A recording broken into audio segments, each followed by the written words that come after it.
It's okay. Oh, nice. Well, Another fractured flag. That's America for you, isn't it? I don't know. But we'll be. Because Thank you, Tom, very much. It's beautiful. this is a typical blue. They have a name for That's this it. Yeah. Delft blue. blue. Right? Delft blue. Delft. Right. It's a city in Holland. Right. Delft. Just what you need is Thank you. Dutch. But it's America. You know, I thought how nice, Sarah, to have Thank you. this kind of memento.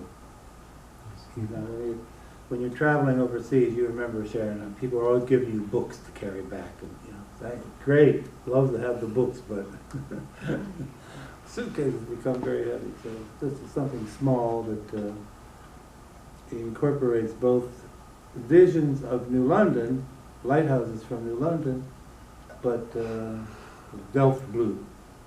So, Thank you very much. sure. Mm-hmm. But I interrupted your question about culture, about literature there. The French, I mean, we were talking Zola and Flaubert and others are popular writers, you know, the classic French writers in Holland and in Belgium. And there's Marcel Poirot, is that the Hercule Poirot. The Belgian, he's a detective, you know. Following up on your question a little bit, I was having a conversation with an Irish person who was talking about the Troubles in Ireland and how much it impacted on his world. But he said, today's world, the younger people, they don't care about the Troubles. They don't take a side north or south. They want to be European and speak English. That's true. You have the same thing. Yes, we have the same thing. Hmm. A lot of music bands in Belgium, they sing in English. They don't use Dutch anymore. So, Why do you think that is? I don't know, but for example, if I have to talk to someone abroad, even French, they use, it's like we call lingua franca. It's in Latin, a common language everyone knows. And we use it like that, but for me, I already told Richard too, even the dialects in Dutch are disappearing.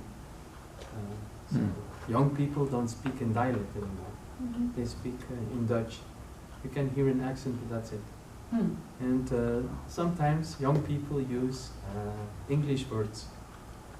And before that, it was, they used Dutch words. Jenner called it, for her culture, she called it Chinglish. Yes. For example, I don't know what they say. Is that like Spanglish? Accent. So for example, but I don't know what they say fantastic instead of fantastis.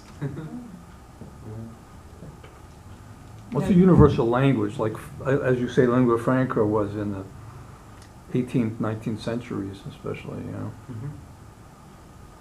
The courts of Europe, especially, I think yeah. English is the St. Petersburg, think everywhere, Austria, English is everything is the- French. universal language. Some people in France maybe like to use more French because they have French words for every English word, but I don't know. I don't have problem with it. So for me, it's normal. Maybe in 50 years, everyone in Belgium will speak English. So could be. Well, they think there will be Chinese, English, and one other language, Spanish also, probably be the world languages. Might be Russian. Don't forget And Russian. I don't know if Russian's going to survive that way. There are cookies. Might be too, Russian. by the way. if anybody That's wants them. scary. But I think one thing that's very important, if you use the computer, everything is in English. Right. So the internet is Yeah. English. So that's the thing that's maybe important. Do you follow Formula One racing? Because they travel and they've always been required to speak English. Yes. Although there's no Americans there. There's no Dutch. Which is pilot, Max Max Verstappen. Verstappen's number Max one. Verstappen, Yes. yes, he's Yeah, number one. He's champion, he's gonna make it. Yes. Are you a Formula One aficionado, Catherine? I wouldn't say that, but I watched the race today, Uh-huh, good. Yeah. And your daughter's name again, This is Lauren. Warren? No, Lauren with an L. Lauren, excuse Everybody me, says Lauren. Warren though, that's really funny. Yeah, Lauren, so how does this discussion about young people suit you? I mean, Well, I want to go to Ireland so bad. So like, uh-huh. learning language and culture. So yes. Well, they do have, there are some poets like Celia Dufresne. Does she still come here, by the by? She hasn't been in 3 years, 3 years, 4 years. But she's, They both she and Jack got COVID. oh no, Yeah. serious COVID? Yeah. Oh dear. Sorry to hear that. I'll have to email him. You know Jack Hart, don't you, both of you, Mark? Jack No, Hart? Jack didn't really come here so much. It was Celia. Celia, right. Celia's husband, Jack. Familiar with the name, but not that much He contact. didn't even know. Lovely guy, he really is. Sorry to hear about him. He sent me a long email. I have a screenplay that I've been working on for 30 years now, and he read it, and he wrote a long criticism of it, this scene works, this one doesn't work, that kind of thing. And that's where I'm going next, there are a lot of books down the road. I mean, there's a book which I wrote in the Peace Corps, which has never been published, and William said, you need to write it in the third person to get some artistic distance, because it was written in the first person. And I guess everybody's first novel is autobiographical, and but he said, you really need to get some. So I may do that. I may turn it into a third person, rewrite the novel. And there's a young guy named Scott Price, who came and worked with me for a number of years on a biography of William Meredith.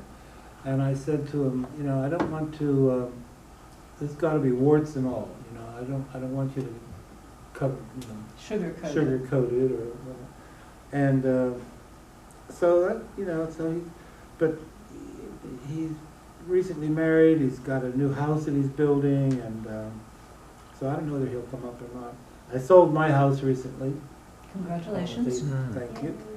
And I kept the guest house with the help of my. He was able to sell it, but keep the.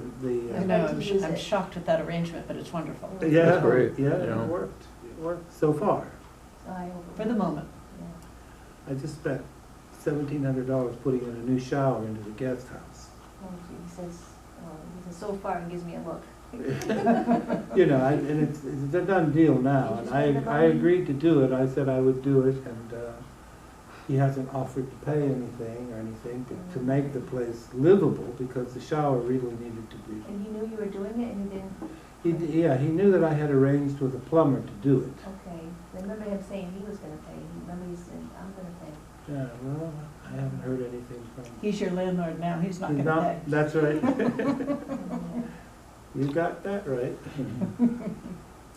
Well, we're going to reconnoiter at the Little Galapagos. Little Galapagos, which is up right across from the courtyard, or the courthouse. Right? Upper courthouse. The courthouse. So I'm parked right out front. Hasn't the dog been good? Look at what a good dog. That's the best I've ever seen her. Yeah. Soothed by your voice.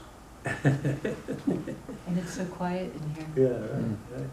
I thank you all very much for coming. Very Thank sweet of you. to make the effort to come.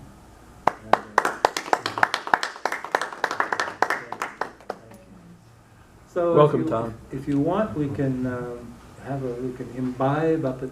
You asked what else we were going to do. There's a water taxi, which we'll probably try to do. I was going to try to